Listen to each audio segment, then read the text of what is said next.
Ces 20 achats te volent ta liberté. Tu adores dépenser pour des choses qui te font plaisir. Ce petit porte-clés, par exemple, 100 € gravé à ton nom. Et tu l'assumes, parce qu'il ne s'agit pas de culpabiliser. Ce qui ruine les gens comme toi, ce ne sont pas les plaisirs conscients, ce sont les fuites invisibles, les dépenses banales, légales, normales, celles qu'on justifie tous les jours en se disant « c'est rien ». Le Français moyen perd plus de 600 000 € au cours de sa vie dans ces petits riens. Et s'il avait investi ces mêmes sommes intelligemment, il pourrait avoir aujourd'hui plus de 3 millions d'euros de capital. Dans cette vidéo, on va les passer en revue. Les 20 choses qui sabotent ta liberté financière, sans que tu t'en rendes compte. Et la dernière, c'est celle que 9 Français sur 10 considèrent encore comme un bon investissement. Les dépenses que tu vois, mais que tu excuses. Tu ne deviens pas pauvre du jour au lendemain. Tu te vides lentement, achat après achat, sans jamais t'en rendre compte. Ta désillusion commence ici. Tu penses que tu gères bien ton argent, tu travailles, tu paies tes factures, tu te fais quelques plaisirs, mais sans le savoir, tu finances ton enfermement. Chaque petit montant est un fil de plus dans la toile qui te retient à ton salaire. Ce que tu appelles normalité, c'est une lente hémorragie financière. Ce que tu ne vois pas te coûte souvent plus cher que ce que tu crois acheter. C'est une hémorragie discrète, presque élégante. Tu ne t'en rends pas compte parce que ça ne fait jamais mal d'un coup. Chaque mois, Marc se fait prélever quelques euros ici et là. Une plateforme qu'il n'utilise plus, un magazine numérique oublié, une application payante qu'il avait installée juste pour un mois. Tout ça, c'est si petit que son cerveau ne réagit même plus. 2 €, 5 €, 9 €. Des montants trop faibles pour alerter, mais trop réguliers pour être anodins. Alors il laisse faire. Parce que c'est plus simple, parce qu'il se dit qu'il verra plus tard. Jusqu'au jour où, un soir, il additionne tout. 63 € par mois, 756 € par an. De l'argent qui s'évapore dans le silence, sans offrir la moindre valeur. Et soudain, il réalise, il vient de financer un mois entier de courses, juste pour ne rien consommer. Et toi, combien de prélèvements inconnus dorment encore sur ton compte? Combien d'abonnements financent ta distraction, ta paresse ou ta peur de manquer quelque chose? La vérité, c'est que tu ne finances pas des services. Tu finances ton inattention. Tu paies pour ne pas avoir à regarder. Parce que tout ce que tu ignores, tu le finances sans le savoir. Ces quelques euros que tu ne questionnes plus sont les murs invisibles de ta propre prison financière. Et ce n'est pas un bug du système, c'est sa plus grande réussite. Te faire aimer ta dépendance, te faire croire qu'il s'agit de confort. Mais il existe une porte de sortie. Fais l'audit de ton compte. Regarde chaque ligne, chaque prélèvement. Ne garde que 3 abonnements essentiels, ceux qui nourrissent ta vie, pas ceux qui la remplissent. Et mets le reste sur un compte liberté, même s'il ne contient au début qu'une centaine d'euros. Parce qu'à partir de ce moment-là, chaque euro cessera d'acheter ton oubli. Il commencera à acheter ton indépendance. Mais au moins, ces abonnements-là ne t'endettent pas. Ils t'endormaient, oui. Mais le prochain piège, lui, te rend captif pour des années. Tu crois acheter la liberté. Mais ce jour-là, sans le savoir, c'est elle qui t'achète toi. Nicolas se souvient du moment exact. La clé dans sa main. Le cuir neuf. L'odeur qui sent la réussite. La sensation étrange de devenir adulte, enfin. Et cette voix flatteuse du vendeur. Félicitations, c'est un excellent choix. Il ne le sait pas encore, mais à cet instant précis, il vient de signer pour des années d'esclavage silencieux.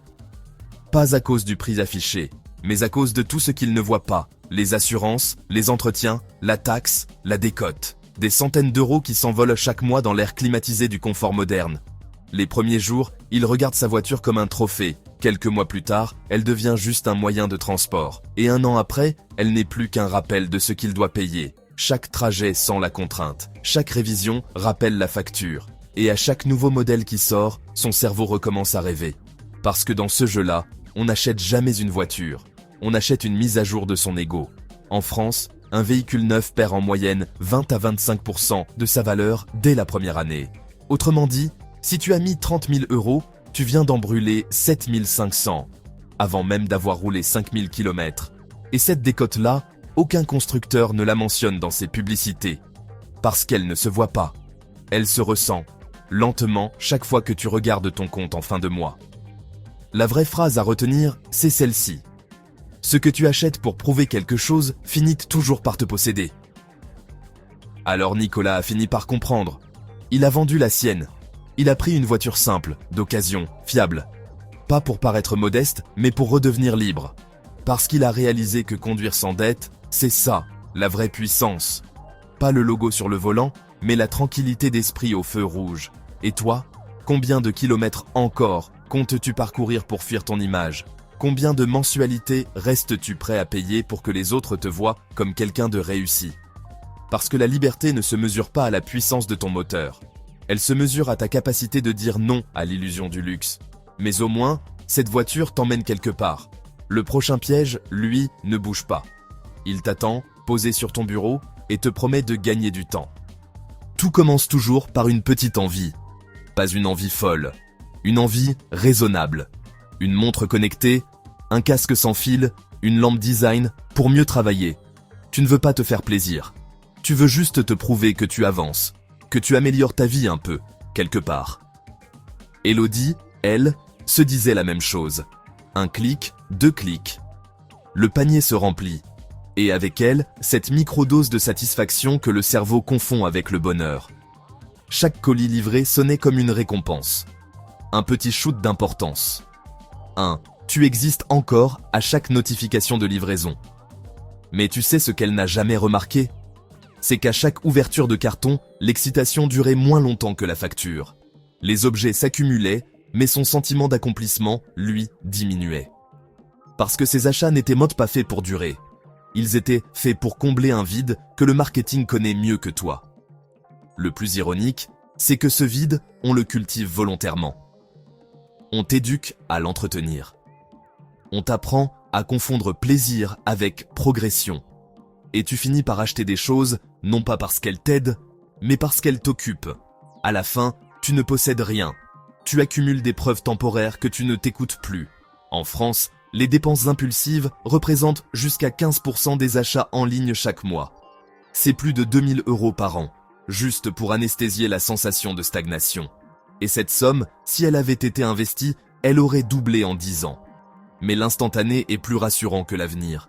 C'est plus doux, plus immédiat, moins exigeant. La règle, elle, tient en une seule phrase.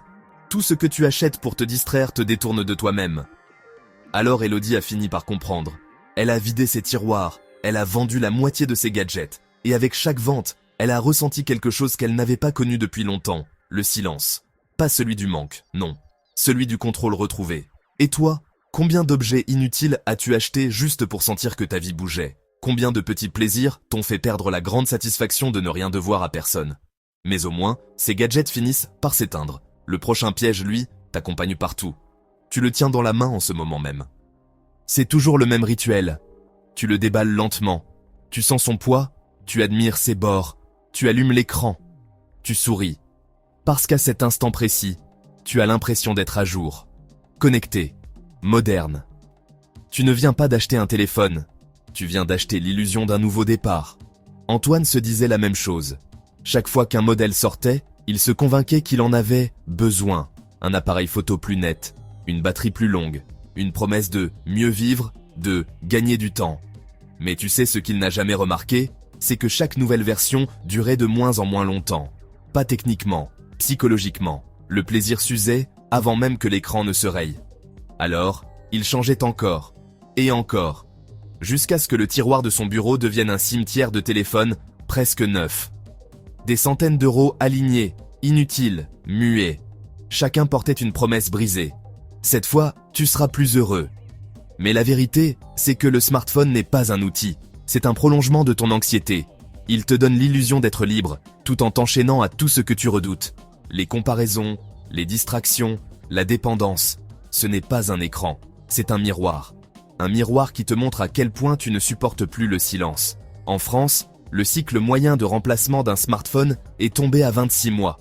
Ce qui veut dire qu'un Français moyen dépense près de 1500 € tous les 2 ans pour un objet dont 90% des fonctionnalités ne servent jamais. Et sur 10 ans, cette habitude équivaut à plus de 7000 €, juste pour fuir l'impression d'être dépassé. La règle est simple. Ce que tu changes trop souvent ne t'appartient jamais vraiment. Antoine, un jour, a cessé. Il a gardé le sien. Il a désactivé les notifications, retiré les réseaux, vidé l'écran de tout sauf l'essentiel. Et il a découvert quelque chose d'étrange. Le temps. Le vrai. Celui qu'on ressent, pas celui qu'on compte. Et toi, combien de fois as-tu remplacé quelque chose dans ta vie, juste pour éviter d'y faire face? Combien d'objets possèdes-tu aujourd'hui, uniquement parce que tu avais peur de manquer de nouveautés? Mais au moins, ton téléphone finit par s'éteindre. Le prochain piège, lui, se porte sur ta peau. Il se cache dans ton armoire et il te fait croire qu'il t'embellit. Chaque vêtement que tu achètes raconte une histoire, pas celle de la marque. La tienne. L'histoire de ce que tu veux montrer, de ce que tu veux cacher, de ce que tu n'assumes pas encore. La mode ne te couvre pas, elle te maquille. Thomas, lui, se disait qu'il aimait bien s'habiller. Mais à force de remplir son armoire, il ne savait plus pourquoi. Chaque pièce achetée devenait un pansement sur quelque chose d'invisible. Un pull pour se rassurer. Une chemise pour se sentir important. Une paire de chaussures pour paraître en mouvement. Et comme tout pansement, il fallait le changer souvent, avant que le vide ne réapparaisse. À chaque nouvelle saison, il ouvrait son placard et se disait « Je n'ai rien à me mettre ». Alors que les cintres ployaient sous le poids de ses incohérences. Parce que ce n'est pas qu'il manquait de vêtements, c'est qu'il manquait de sens. La mode rapide, c'est le piège le plus sophistiqué du 21e siècle. Tu crois acheter du style. En réalité, tu finances l'obsolescence de ton identité. Chaque t-shirt à 10 € te coûte beaucoup plus qu'un vêtement. Il te vole un peu de ton authenticité. Parce qu'à force de vouloir être différent, tu deviens identique à tous les autres. En France, un consommateur achète en moyenne 40 articles de vêtements par an. La moitié n'est portée qu'une seule fois. Et l'autre moitié finit dans un sac poubelle, direction les décharges du monde. Ce n'est pas de la consommation, c'est de l'amnésie collective. Mais la règle, elle, est simple. Ce que tu portes pour être vu te rend invisible. Alors Thomas a commencé à trier, pièce après pièce, jusqu'à ne garder que 10 vêtements. Ceux qu'il aimait vraiment, ceux qu'il portait sans réfléchir. Et dans ce silence visuel, il a ressenti quelque chose de rare. La légèreté. Celle qu'aucun tissu ne peut acheter. Et toi ? Combien de fois as-tu acheté pour te sentir nouveau ? Combien de fois as-tu confondu un vêtement avec une version améliorée de toi-même ? Mais au moins, ces habits finissent donc par se déchirer. Le prochain piège, lui, te grignote sans bruit. Il se cache dans tes routines, dans tes pauses, dans tes petits plaisirs inoffensifs, ceux que tu répètes chaque jour sans jamais les remarquer.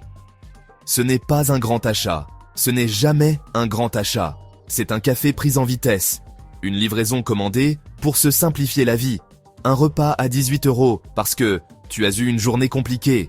Et tu te dis, ce n'est rien. Mais justement, c'est parce que ce n'est rien que ça devient tout. Gabriel, lui, ne dépensait pas beaucoup, juste souvent. Chaque midi, un plat livré.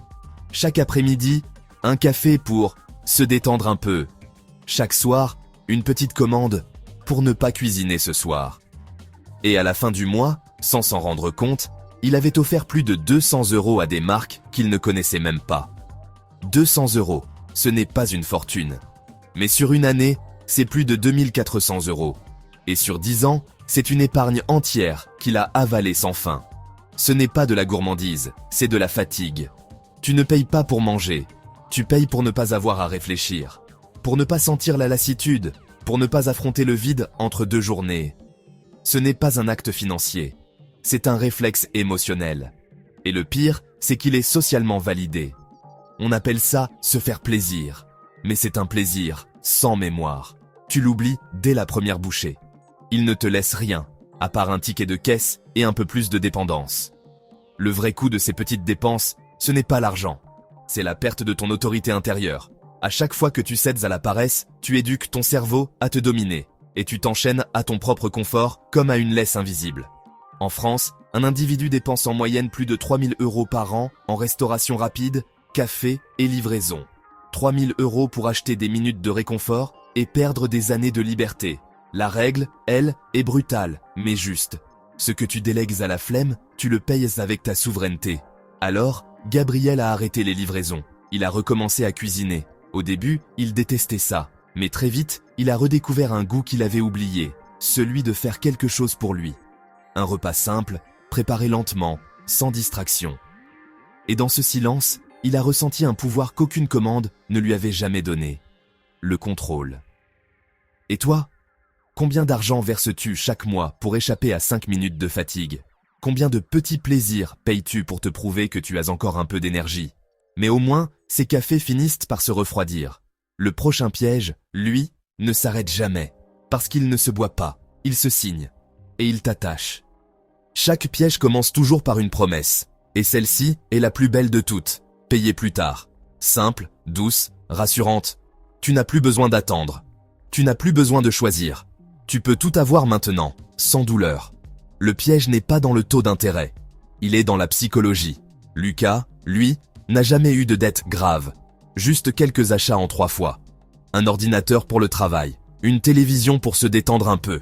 Et puis une paire de chaussures, un meuble, un téléphone. Rien d'excessif, rien de honteux. Mais au fil des mois, il a compris une chose. Ce n'était pas son argent qu'il dépensait, c'était son futur. Le crédit, ce n'est pas un service financier. C'est un anesthésiant social. Un moyen de rendre la pauvreté confortable et l'attente inutile. Tu ne ressens plus le prix, tu ressens juste la gratification. Mais pendant que tu te rassures, quelqu'un d'autre encaisse. En France, plus de 15 millions de personnes utilisent le paiement fractionné. Et la majorité d'entre elles croient encore qu'il est sans frais.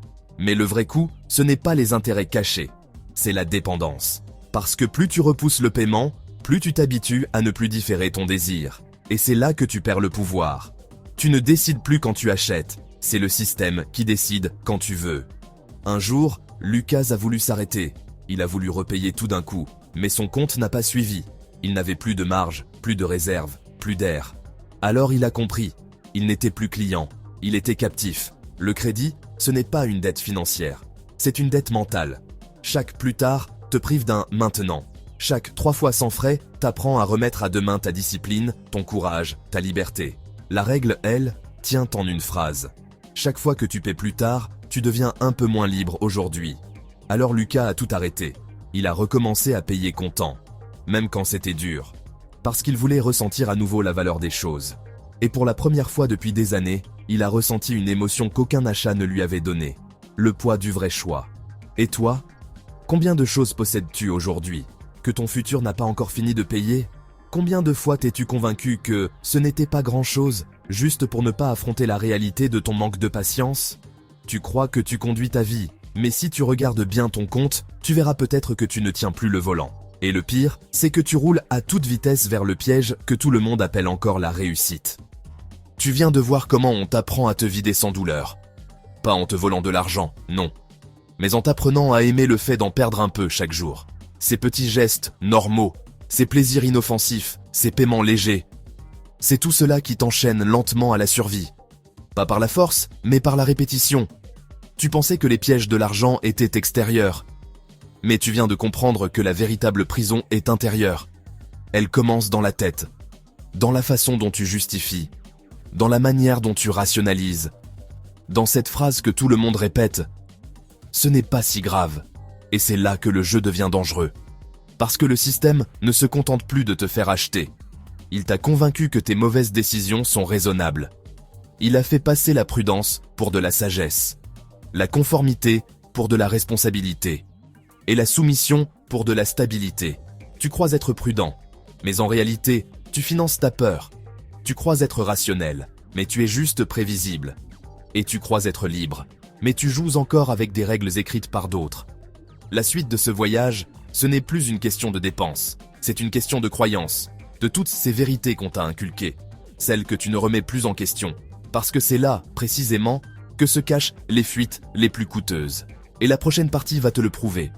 Tu vas découvrir pourquoi certaines des décisions les plus responsables que tu prends sont en réalité celles qui ruinent ta liberté le plus sûrement. Les bonnes décisions qui te coûtent une fortune, ce n'est pas ton manque d'argent qui te retient, c'est tout ce que tu crois faire intelligemment, avec. Tu es persuadé d'être raisonnable, tu n'achètes pas n'importe quoi, tu investis, tu penses d'avoir appris à gérer. Mais la vérité, c'est qu'il a seulement appris à justifier ses pertes. Le danger, ce n'est pas d'être irresponsable. Le danger, c'est de croire que tu fais les bons choix, quand tout le système a été conçu pour te le faire croire. Et si ta plus grande fierté financière était ton erreur la plus coûteuse? On lui avait toujours dit que c'était le rêve ultime. Avoir son chez soi. Ne plus dépendre de personne. Construire. Posséder. Transmettre. Sophie y croyait. Elle avait grandi avec cette idée comme une évidence, une vérité transmise de génération en génération. Et quand elle a signé chez le notaire, elle a eu ce sourire qu'on appelle la réussite tranquille. Mais ce qu'elle ne savait pas encore, c'est qu'elle venait surtout de signer pour 25 ans d'angoisse polie. Les premiers mois, elle se sentait fière. Ce n'était pas qu'un appartement, c'était son toit. Puis vinrent les charges, les travaux, la taxe foncière, le prêt à taux variable, les imprévus. Chaque euro dépensé la rapprochait moins de la liberté et plus de la peur de tout perdre. Parce que posséder, c'est aussi craindre la perte. Et c'est à ce moment-là qu'elle a compris. On ne devient pas propriétaire d'un bien, on devient propriétaire d'une responsabilité. Elle a fait les calculs. Entre le crédit, les intérêts, les frais et les travaux, son investissement lui coûtait plus qu'un loyer. Et en France, elle a découvert que le rendement réel d'une résidence principale dépasse rarement 1 à 2% par an. Parfois moins que l'inflation. Mais personne n'en parle.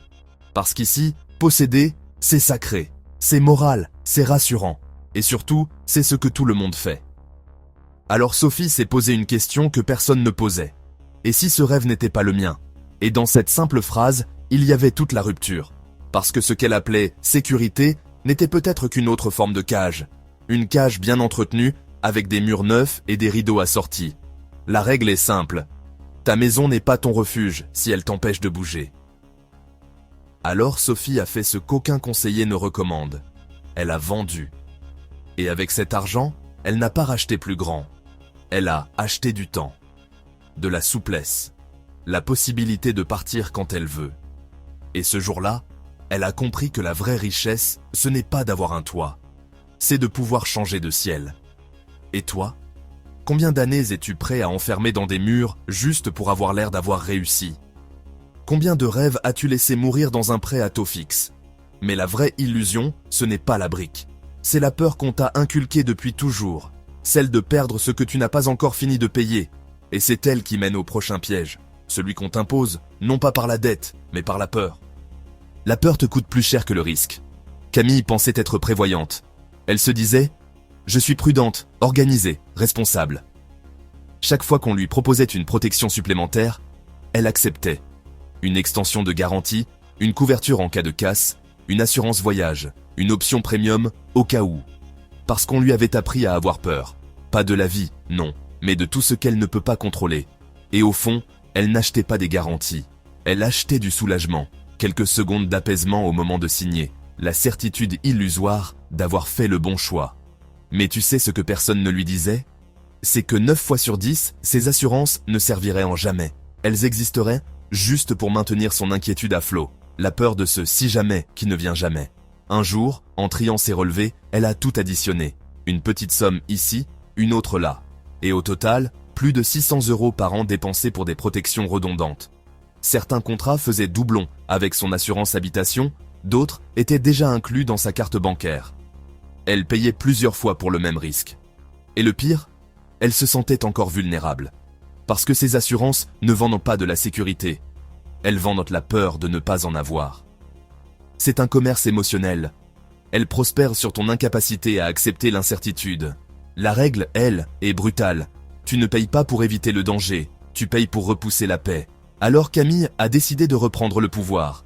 Elle a tout épluché, contrat par contrat. Elle a gardé celle qui avait un sens, supprimé le reste.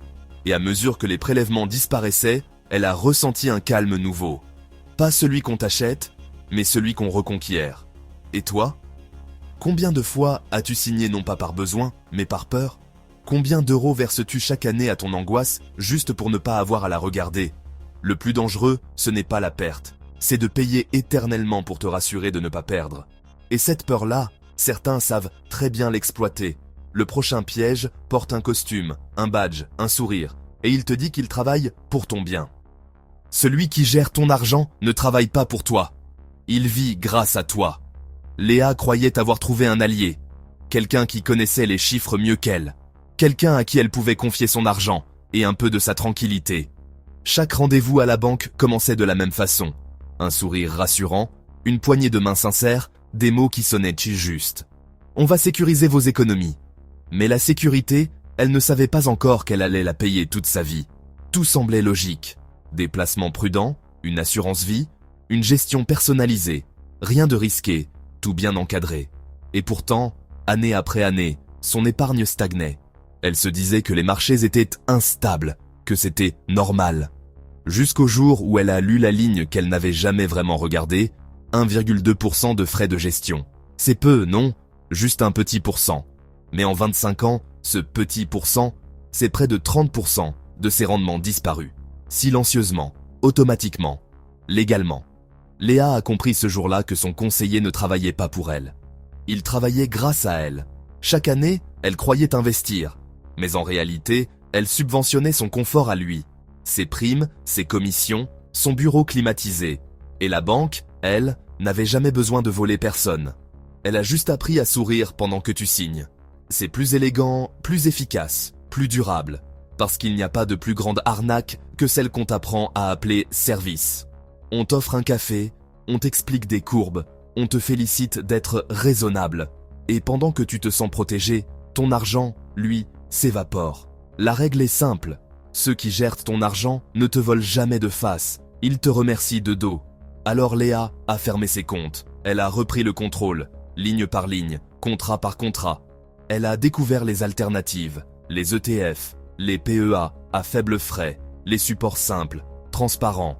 Et pour la première fois, elle a senti que son argent travaillait pour elle, pas contre elle. Et toi? Combien d'intérêts offres-tu chaque année à quelqu'un qui t'explique comment faire fructifier ton capital?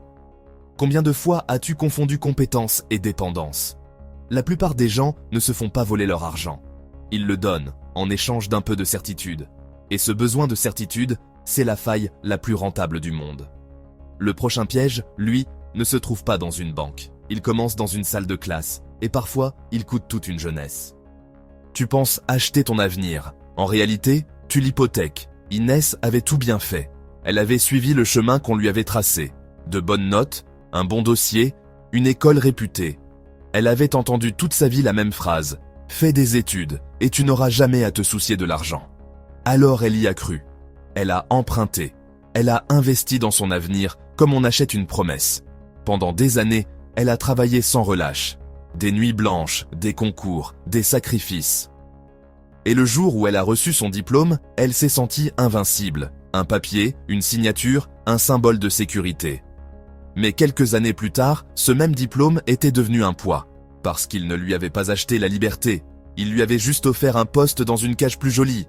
Les dettes s'accumulaient, les intérêts aussi. Le coût total de sa formation dépassait 40 000 €, sans compter les années perdues à courir après un titre. Et quand elle a voulu changer de voie, on lui a dit « Mais tu as fait tant d'efforts pour en arriver là ».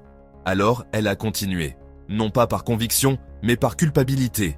C'est là qu'elle a compris le piège. Les études ne sont pas un problème. Le problème, c'est qu'on t'a vendu la réussite comme une formule. Comme si apprendre devait forcément rimer avec s'endetter. Comme si l'école devait t'enseigner comment penser, mais t'apprenait surtout comment t'obéir. En France, le coût moyen d'un cursus supérieur privé dépasse aujourd'hui 40 000 €, et plus de la moitié des diplômés travaillent dans un domaine sans lien avec leurs études. Tu crois acheter une carrière, mais tu payes pour une étiquette. Tu crois payer pour apprendre, mais tu finances ton formatage. La règle est simple. Ce que tu paies pour être reconnu finit par t'éloigner de toi-même. Alors Inès a arrêté de collectionner les titres. Elle a recommencé à apprendre seule. Pas pour un CV, pour comprendre. Elle a lu, observé, testé, échoué, recommencé. Et pour la première fois, elle a senti que le savoir pouvait libérer, pas enfermer. Et toi? Combien de temps encore vas-tu étudier pour mériter une liberté que personne ne t'enseignera jamais? Combien de diplômes as-tu collectionné, juste pour ne plus avoir à te poser de questions? Tu crois que tu apprends pour réussir. Mais si tu regardes bien, tu apprends surtout à ne pas sortir du rang. Et c'est justement là que se cache le piège suivant. Il ne s'appelle pas diplôme, il s'appelle image. Tu ne conduis pas ta voiture, c'est ton image qui te conduit. Sarah ne rêvait pas d'une voiture, elle rêvait de ce que la voiture allait dire d'elle, de ce moment où les gens la verraient arriver, moteur feutré, ligne parfaite, et penseraient « elle a réussi ».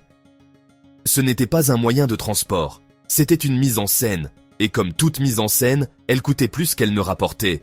Elle aurait pu acheter une voiture simple, pratique, mais elle voulait quelque chose à son niveau. Parce qu'à ce moment-là, elle croyait encore que la valeur d'une personne se mesurait à la brillance de son capot. Elle a signé sans hésiter. Et le jour où elle a pris le volant, elle a ressenti cette chaleur étrange dans la poitrine. Le frisson de l'ego rassuré. Mais ce frisson-là s'éteint vite. À la première révision, au premier plein d'essence. au premier regard envieux qu'on ne remarque même plus. Et 1 an plus tard, sa réussite avait déjà perdu près de 30% de sa valeur. Exactement comme son enthousiasme. Parce que c'est ça la vérité, le luxe ne te rend pas heureux, il te rend dépendant. Chaque fois qu'elle croisait une voiture plus belle, plus récente, plus chère, elle sentait cette piqûre sourde dans la poitrine. Ce besoin de mieux, de plus. Et c'est ainsi que le système gagne. Il ne te vend pas un produit, il t'inocule une comparaison permanente. Tu n'achètes pas pour posséder, tu achètes pour ne pas te sentir en retard. En France, un conducteur dépense en moyenne plus de 6 000 € par an pour sa voiture. Et souvent, ce n'est même pas le coût du véhicule, c'est le prix du symbole, celui qu'on garde pour ne pas paraître moins que les autres. Mais la vérité, c'est qu'à force de vouloir paraître au-dessus, tu finis toujours en dessous, sous pression, sous crédit, sous regard. La règle est simple, tout ce que tu achètes pour impressionner les autres t'éloigne de toi-même. Alors Sarah a vendu la sienne. Elle a pris une voiture modeste, sans option, sans standing. Et pour la première fois, elle n'a pas ressenti de honte. Elle a ressenti de la légèreté, la vraie, celle de ne rien devoir à personne. Et toi ? Combien de kilomètres fais-tu chaque année juste pour prouver que tu n'as besoin de personne ? Combien d'heures passes-tu à travailler pour entretenir un symbole que personne ne regarde vraiment ? La liberté ne fait pas de bruit. Elle roule lentement, sans témoin, sans publicité. Et c'est peut-être pour ça que si peu de gens la reconnaissent quand elle passe. Mais la dépendance, elle, sait se déguiser. Et dans le prochain piège, elle porte un masque bien plus doux, celui du bien-être. Tu n'achètes pas du bien-être, tu finances ton anesthésie. Laura pensait qu'elle prenait soin d'elle, elle appelait ça « se recentrer ». Une bougie parfumée, un massage, un week-end détente, des petites choses jamais excessives. Elle disait souvent « c'est mon moment à moi ». Mais en vérité, c'était le moment où elle s'échappait d'elle-même. Parce que le bien-être moderne n'a rien à voir avec le soin. C'est une anesthésie chic, une manière douce de calmer la douleur sans jamais en chercher la cause. On te dit que tu en as besoin, mais ce n'est pas vrai. Tu n'as pas besoin d'une cure, tu as besoin d'un sens. Et c'est plus rentable pour le monde que tu achètes une bougie plutôt que de te poser une vraie question. Un soir, en rangeant sa salle de bain, Laura a compté crème, huile, soins, objets, produits, zen. Des centaines d'euros dépensés juste pour continuer à supporter une fatigue qu'elle refusait de comprendre. Et tout à coup, elle a vu l'évidence. Elle ne se soignait pas. Elle se récompensait d'avoir survécu à une vie qui la vidait. En France, le marché du bien-être pèse plus de 40 milliards d'euros. Mais malgré cette obsession du « prendre soin de soi », les niveaux de stress, d'angoisse et d'insatisfaction n'ont jamais été aussi élevés. Parce que tu ne guéris pas en consommant, tu guéris en te confrontant. La règle, elle, est simple. Ce que tu achètes pour apaiser ton esprit finit toujours par l'endormir. Alors Laura a arrêté d'acheter son calme. Elle a arrêté de chercher la paix dans des objets. Elle a recommencé à marcher, à respirer, à se taire. Et pour la première fois, elle n'a pas cherché à aller mieux. Elle a simplement cherché à être vraie. Et dans ce silence-là, elle a trouvé ce qu'aucun spa ne vendra jamais. La paix qui ne dépend de rien. Et toi ? Combien de fois as-tu confondu te faire du bien avec t'éviter ?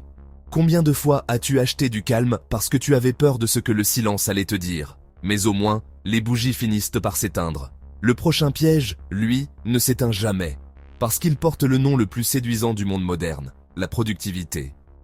Tu cherches à gagner du temps et tu finis par en perdre encore plus. Émilie pensait gagner du temps. Mais plus elle essayait, plus elle en perdait. Chaque semaine, un nouvel outil, une nouvelle application, un nouveau système révolutionnaire pour mieux gérer sa vie. Calendrier, logiciel, carnet, routine, rappel. Sa vie était devenue une suite de notifications déguisées en organisation. Ce n'était plus du progrès, c'était une fuite minutieusement planifiée. Tout devait être optimisé. Son sommeil, son alimentation, ses pauses, même ses moments de calme. Mais au fond, elle ne cherchait pas à être plus efficace. Elle cherchait juste à ne plus ressentir la lenteur. Celle qui oblige à penser, celle qui fait peur, parce qu'elle confronte à ce qu'on évite, soi-même. Chaque matin, elle cochait ses cases avec fierté, et chaque soir, elle sentait la même fatigue. Une fatigue sans cause, sans raison, sans fin, parce qu'on ne peut pas s'améliorer quand on ne s'appartient plus. Et plus elle se disciplinait, plus elle s'éloignait de ce qu'elle voulait vraiment faire.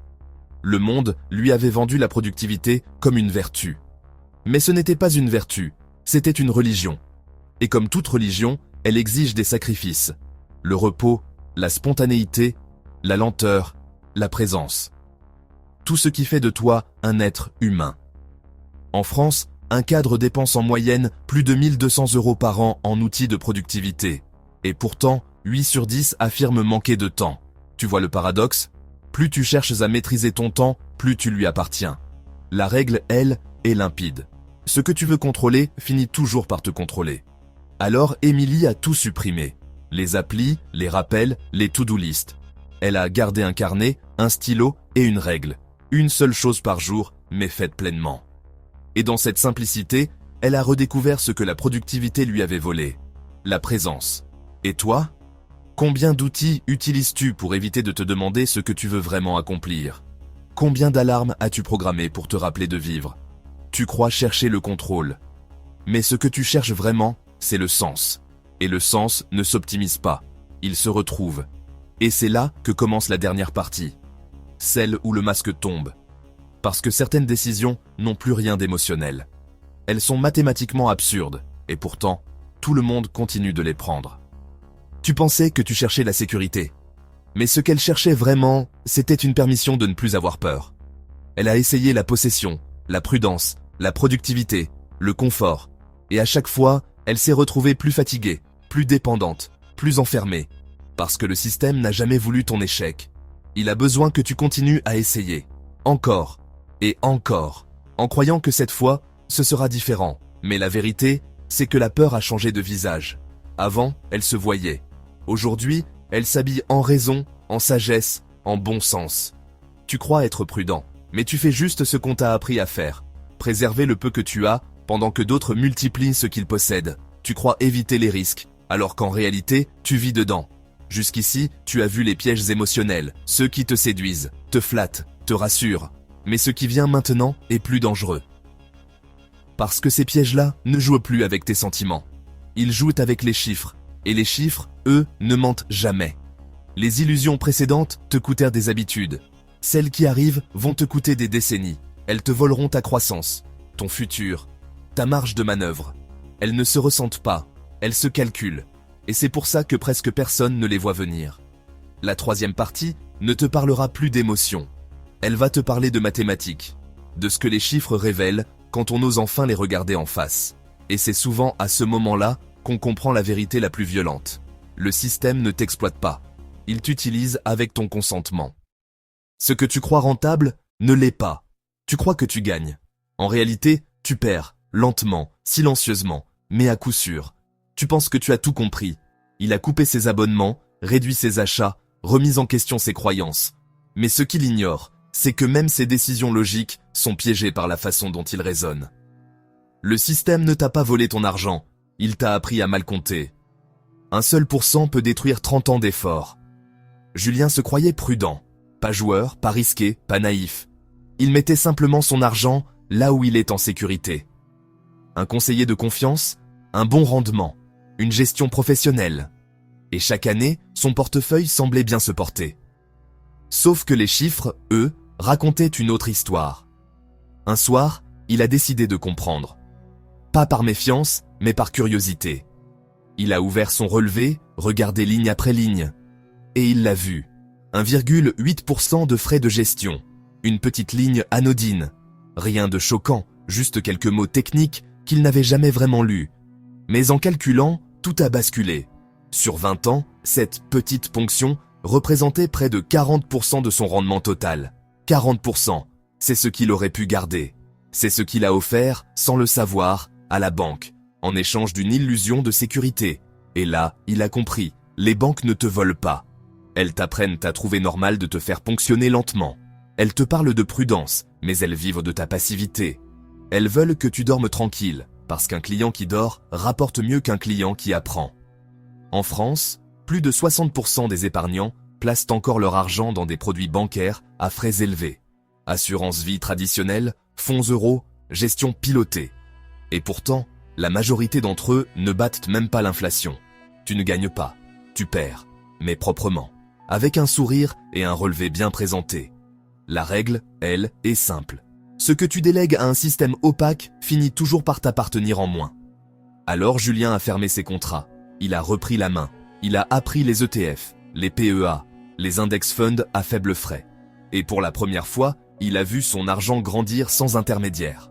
Pas vite, pas violemment, mais vraiment. Et toi, combien d'années de travail laisses-tu dormir dans des produits qui te rassurent au lieu de t'enrichir? Combien de fois as-tu confondu professionnalisme avec dépendance? Le danger, ce n'est pas de ne pas savoir investir, c'est de croire que quelqu'un d'autre le fera mieux que toi. Et pendant que tu paies pour leur expertise, tu oublies la tienne, celle de comprendre où passe ton argent.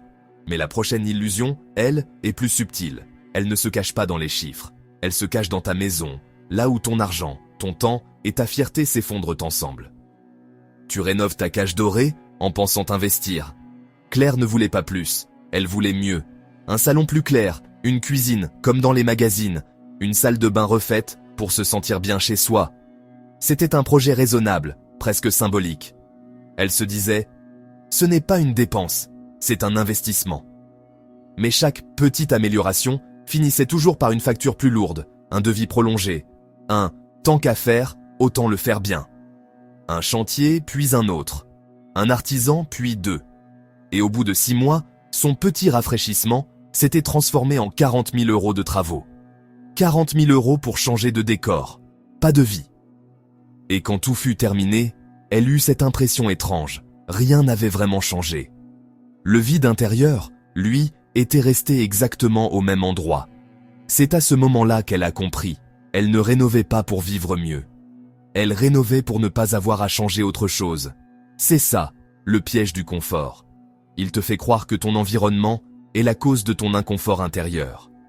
Alors tu repeins tes murs au lieu de repeindre ta façon de penser.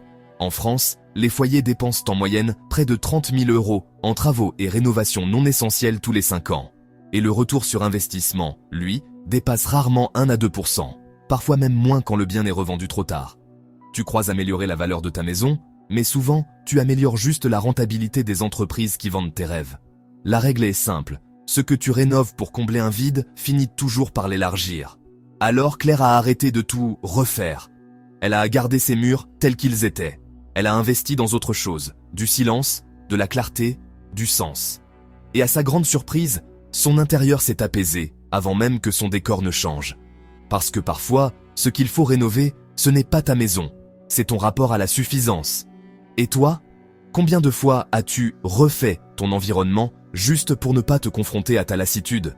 Combien d'objets, de couleurs ou de pièces as-tu changé pour éviter de te changer toi-même? Mais au moins, les murs s'arrêtent là où commence la maison. Le prochain piège, lui, ne connaît aucune limite, parce qu'il ne te vend pas un toit, il te vend un rêve de hasard. Tu ne joues pas pour gagner, tu joues pour oublier que tu perds déjà. Hugo n'était pas un joueur, il se disait rationnel, lucide, terre à terre, mais chaque semaine, il validait son ticket. On ne sait jamais, disait-il. C'était son rituel du vendredi, un petit geste discret, presque tendre, un espoir emballé dans un carré de papier. Et pendant quelques heures, il aimait cette sensation. Pas celle de gagner, celle de pouvoir encore y croire. Ce n'était pas l'argent qu'il cherchait, c'était la revanche. L'idée de tout recommencer sans passer par la peine, la lenteur, le mérite. Parce que dans un monde où tout semble verrouillé, la chance est devenue le dernier refuge de ceux qui n'ont plus d'issue. Mais ce qu'il ignorait, c'est que cette illusion-là est l'une des plus rentables du monde. Chaque année, les Français dépensent plus de 15 milliards d'euros en jeux de hasard. Et les probabilités de gagner le gros lot sont d'environ une chance sur 19 millions. Autrement dit, il a plus de chances d'être frappé par la foudre que de décrocher le jackpot. Mais ce n'est pas un problème, parce que ce que la loterie vend, ce n'est pas la richesse.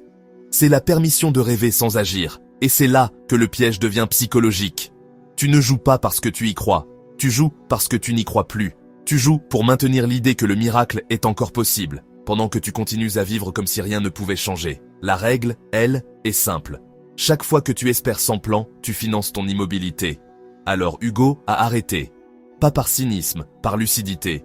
Il a compris que le vrai ticket gagnant, ce n'est pas celui que tu achètes, c'est celui que tu écris. Investir, créer, apprendre, ce sont des paris qui finissent toujours par payer. Pas parce qu'ils sont sûrs, mais parce qu'ils dépendent de toi. Et toi, combien de fois as-tu compté sur la chance pour réparer ce que ta discipline aurait pu transformer? Combien de rêves t'ont coûté le prix d'un billet que tu savais déjà perdant? Mais au moins, la loterie t'offre un tirage. Le prochain piège, lui, ne te donne jamais de résultat. Parce qu'il ne te promet pas de gagner, il te promet de te libérer. Tu ne construis pas une liberté, tu crées un deuxième emploi. Anna voulait juste un peu d'air, un projet à elle, un truc qui lui redonne le goût, le contrôle, la flamme. Elle ne voulait pas changer de vie, juste ne plus avoir l'impression de la subir. Alors, elle a lancé une boutique en ligne, un podcast, un petit projet parallèle, rien de fou. Un side hustle, comme on dit sur les réseaux. Mais elle ne savait pas encore qu'elle venait de signer pour un second emploi sans salaire. Les premières semaines étaient excitantes. Les nuits blanches ne ressemblaient plus à de la fatigue, mais à de la passion. Et puis, petit à petit, la réalité a repris ses droits. Les dépenses s'accumulaient. Hébergement, matériel, formation, publicité. Et au bout de quelques mois, elle avait déjà investi plus de 10 000 € dans un rêve qui ne rapportait rien. Pire, elle se sentait coupable d'en douter. Parce que le monde moderne ne pardonne plus la lenteur. Tu dois croire en ton projet, même quand il te détruit. Tu dois sourire, poster, persévérer. Et quand tu échoues, tu n'as pas le droit d'être fatigué. Tu dois simplement dire que tu apprends. Mais la vérité, c'est que la plupart de ces projets ne sont pas des rêves. Ce sont des tentatives de fuite, des échappatoires qu'on maquille en ambition. On fuit un travail qu'on déteste, un quotidien qui nous étouffe, une frustration qu'on ne veut pas affronter. Et on appelle ça liberté. Alors qu'en réalité, c'est juste une autre forme de servitude, celle où tu es à la fois ton patron et ton esclave. En France, plus d'un actif sur 4 a lancé une activité secondaire depuis la pandémie. Mais moins de 10% en tirent un revenu régulier. Et sur ces 10%, la majorité gagne moins de 500 € par mois. Tu vois le paradoxe ? Tu cherches à t'émanciper et tu t'enfermes dans une double fatigue. La règle est simple. Ce que tu appelles passion ne doit pas devenir ton alibi pour t'épuiser. Alors Anna a fermé son site, sans honte, sans colère, juste avec lucidité, parce qu'elle a compris que créer ne veut pas dire s'épuiser, et qu'il vaut mieux construire lentement quelque chose de vrai, que de courir éternellement après l'image d'une liberté qu'on ne vit jamais.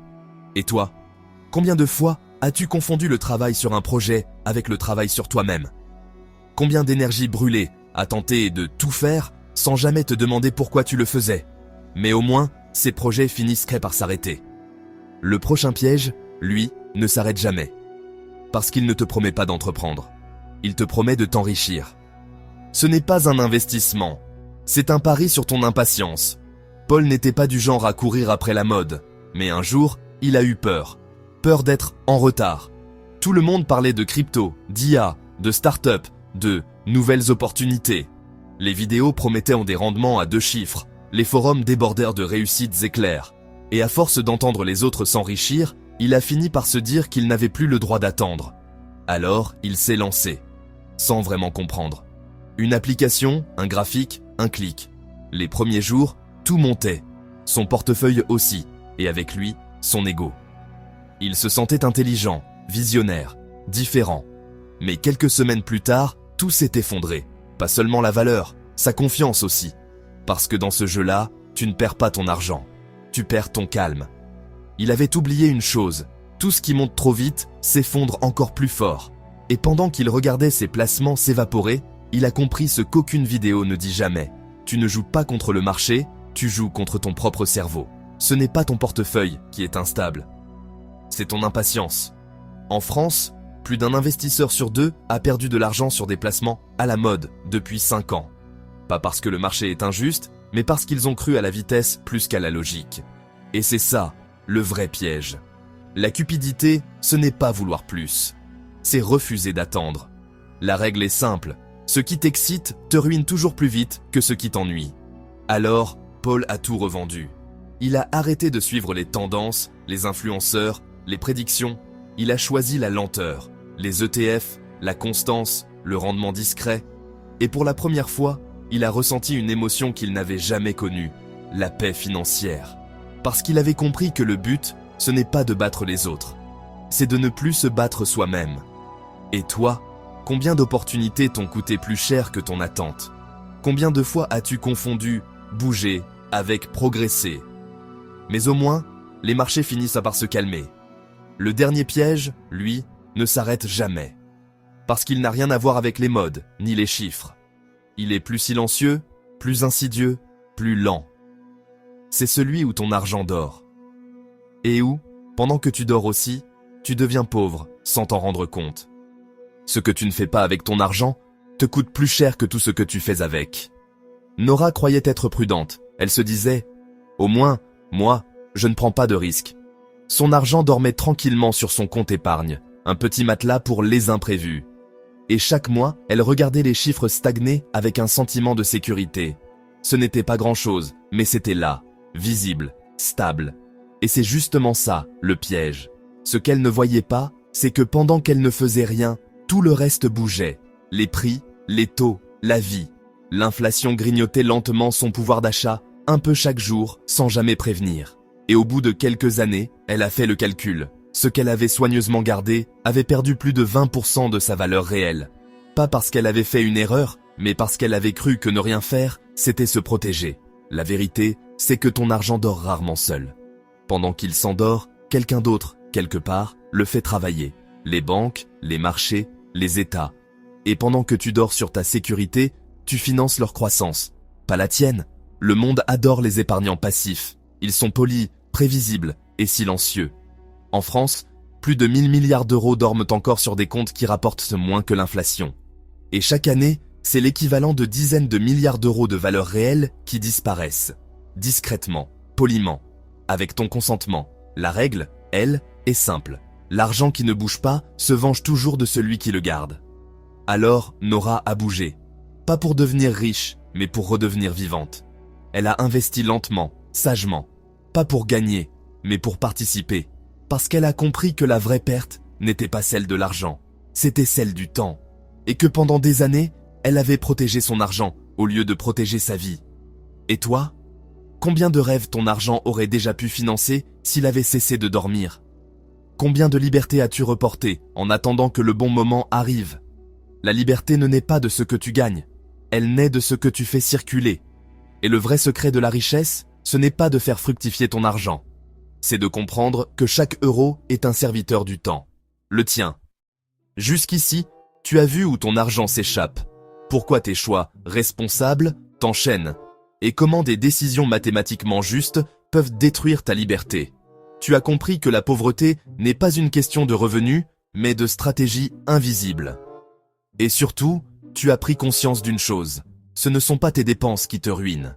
C'est la manière dont on t'a appris à penser l'argent. Mais ce que tu viens de découvrir, ce n'est que la première étape.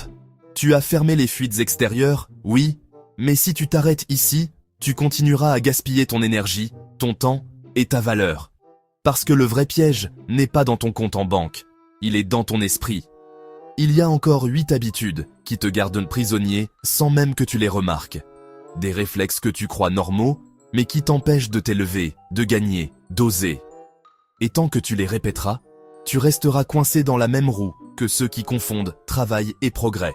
Dans la vidéo qui va s'afficher à l'écran, tu vas découvrir le cœur du conditionnement qui te maintient pauvre. Tu comprendras pourquoi les plus méritants stagnent, pendant que les plus stratèges avancent. Et comment briser ce cycle avant qu'il ne t'avale. Ne t'arrête pas maintenant. Sans la suite, tu continueras à croire que la discipline financière suffit, alors qu'en réalité, c'est ton logiciel intérieur qu'il faut réécrire. Clique sur cette vidéo maintenant, avant de retomber dans tes automatismes. Parce que la liberté, ce n'est pas de moins dépenser. C'est de penser différemment.